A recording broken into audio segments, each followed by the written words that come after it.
Nadreen, आप देख रहे हैं क्राइम टाइम न्यूज। मैं हूं आपका दोस्त Khaiser Khan, bureau chief crime time news.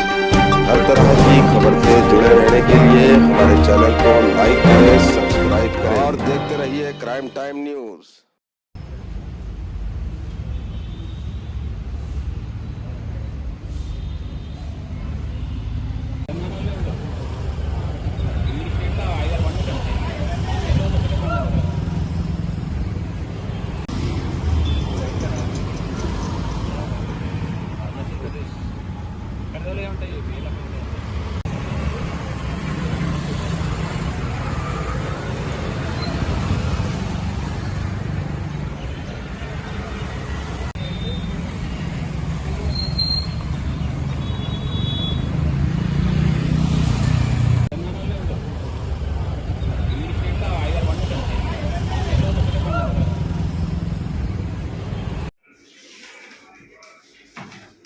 ఈరోజు 29:30 ఇంటర్వ్యూనింగ్ నైట్ 12:44 ఒక 100 డైల్ కాల్ రావడం జరిగింది ఉస్మానియా పోలీస్ స్టేషన్కి.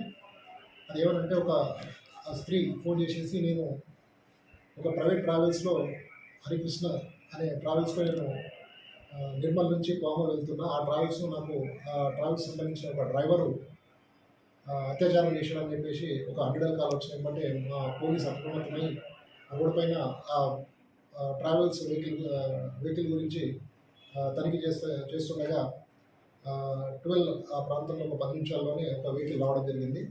వచ్చిన ఏమంటే ఎవరైతే 100 డైల్ కాల్ చేసిన వివాహిత ఉందో ఆమెని విచారించగా, పోలీస్ స్టేషన్ తీసుకొచ్చి విచారించగా ఆమె జరిగిన విషయం కూడా మొత్తం చెప్పడం జరిగింది. తను నిర్మల్లో 6:20 బస్ ఎక్కింది. బస్ ఎక్కి 10:30 ప్రాంతంలో మెదక్ జిల్లా చేగుంట అనే ఊర్లో అక్కడ నైట్ డిన్నర్ భోజనం చేయడం జరిగింది. అది చేసిన తర్వాత ఎవరైతే మెయిన్ డ్రైవర్ కృష్ణ అనే వ్యక్తి ఉన్నాడో డ్రైవింగ్ చేంజ్ చేయడం జరిగింది. అంటే కో డ్రైవర్ ఏవైతే సిద్ధయ్య అనే వ్యక్తి ఉన్నాడో ఆయన డ్రైవింగ్ సీట్ పైన కూర్చొని ఈయన రెస్ట్ తీసుకోవడానికి క్యాబిన్లోకి రావడం జరిగింది.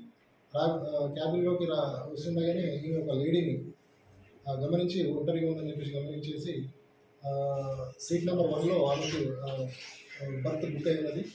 దాని తర్వాత ఆమెతో మాటలు కలిపి పరిచయం చేసుకొని మీరు ఇద్దరున్నారు కదా అని చెప్పేసి 5-6 బర్త్ నెంబర్కి మీరు షిఫ్ట్ కండి, మీకు కంఫర్ట్ ఉంటుందని చెప్పేసి అక్కడ షిఫ్ట్ అయిన తర్వాత ఈ కృష్ణ అనే వ్యక్తి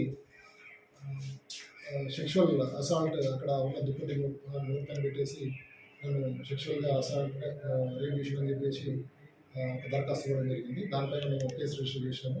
ఇన్వెస్టిగేషన్ కూడా కొనసాగిస్తున్నాము. మెయిన్ అంటే ఎవరైతే మెయిన్ డ్రైవర్ అక్యూజ్డ్ ఉన్నాడో కృష్ణ అనే వ్యక్తి పరారులో ఉన్నాడు. 100 డైల్ కాల్ చేసినట్టే ఈ వ్యక్తి బస్ దిగేసి పారిపోయాడు. డ్రైవింగ్ చేసిన కో డ్రైవర్ సిద్ధయ్య మా అదుపులో ఉన్నాడు. అని విచారిస్తున్నాము. ఏం జరిగిన సంఘటనపై విచారిస్తున్నాము. ఫర్దర్ డీటెయిల్స్ కూడా మీకు అప్డేట్ చేస్తాం. సార్, బస్సులో ప్రయాణికులు ఉన్నారు కదా, అదే ఎంతమంది ప్రయాణికులు ఉన్నారు, వాళ్ళ నుంచి ఏమైనా మీరు సమాచారం? 30+ మెంబర్స్ ప్రయాణికులు ఉన్నారు. అందరూ కూడా డీప్ స్లీప్లో ఉన్నారు. అందరూ డీప్ స్లీప్లో ఉండడం గమనించేసి ఈ యొక్క కార్యక్రమానికి సరే కూడా అప్రమత్తంగా ఏం జరిగిందని చూడగా ఇట్లా జరిగిందని వాళ్ళకి వివరిస్తే పోలీసుకు ఫోన్ చేయండి అని చెప్పేసి వాళ్ళ సహాయపడి 100కి ఫోన్ చేయడం. ఇప్పుడు ఆమె నిర్మల్లో పనిచేస్తుంది. నిర్మల్లో ఆమె లేబర్ వర్క్ చేస్తూ ఉంటుంది. ఆమె సొంత ఊరు పామూరు, ఆంధ్ర.